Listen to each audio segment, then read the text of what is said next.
दोस्तों, प्रस्तुत है महात्मा गांधी की आत्मकथा सत्य के प्रयोग का तीसरा भाग और अध्याय 5, जिसका शीर्षक है बच्चों की शिक्षा।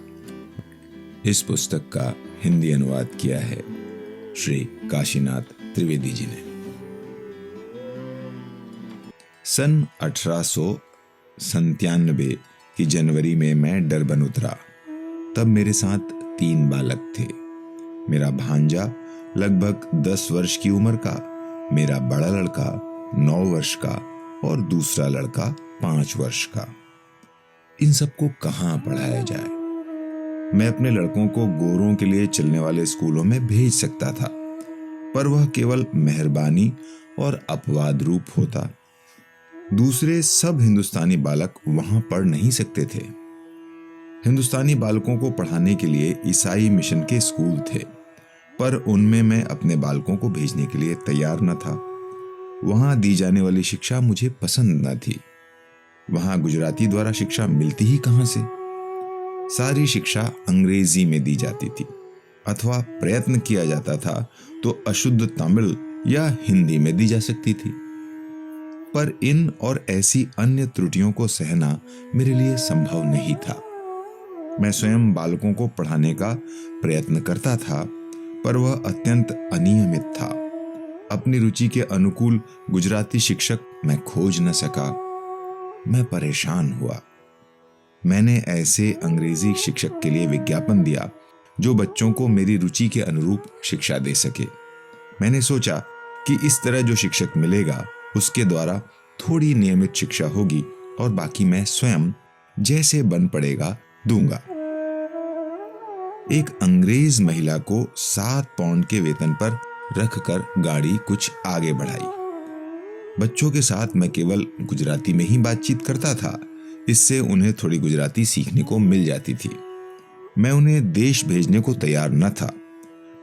उस समय मेरा यह ख्याल था कि छोटे बच्चों को माता पिता से अलग नहीं रहना चाहिए। सुव्यवस्थित घर में बालकों को जो शिक्षा सहज ही मिल जाती है, वह छात्रालयों में नहीं मिल सकती। अतएव अधिकतर वे मेरे साथ ही रहे। भांजे और बड़े लड़के को मैंने कुछ महीनों के लिए देश में अलग अलग छात्रालयों में भेजा अवश्य था, पर वहां से उन्हें तुरंत वापस बुला लिया था। बाद में मेरा बड़ा लड़का वयस्क होने पर अपनी इच्छा से अहमदाबाद के हाई स्कूल में पढ़ने के लिए दक्षिण अफ्रीका छोड़कर देश चला गया था। अपने भांजे को जो शिक्षा मैं दे सका उससे उसे संतोष था, ऐसा मेरा ख्याल है। भरी जवानी में कुछ दिनों की बीमारी के बाद उसका देहांत हो गया। मेरे दूसरे 3 लड़के कभी किसी स्कूल में गए ही नहीं।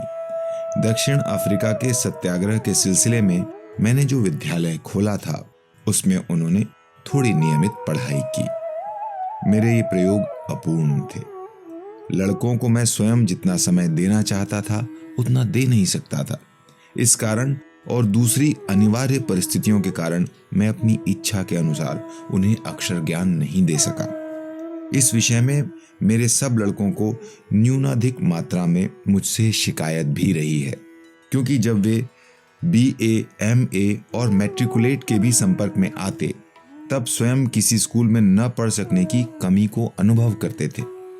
इस पर भी मेरी अपनी राय यह है कि जो अनुभव ज्ञान उन्हें मिला है, माता पिता का जो सहवास वे प्राप्त कर पाए हैं, स्वतंत्रता का जो पदार्थ पाठ उन्हें सीखने को मिला है, वह सब उन्हें न मिलता यदि मैंने उनको चाहे जिस तरह स्कूल भेजने का आग्रह रखा होता। उनके बारे में जो निश्चिंता आज मुझे है वह नहीं होती, और जो सादगी और सेवा भाव उन्होंने सीखा है वह मुझसे अलग रहकर विलायत में या दक्षिण अफ्रीका में कृत्रिम शिक्षा प्राप्त करके वे सीख नहीं पाते, बल्कि उनकी बनावटी रहन सहन देश कार्य में मेरे लिए कदाचित विघ्नरूप हो जाती।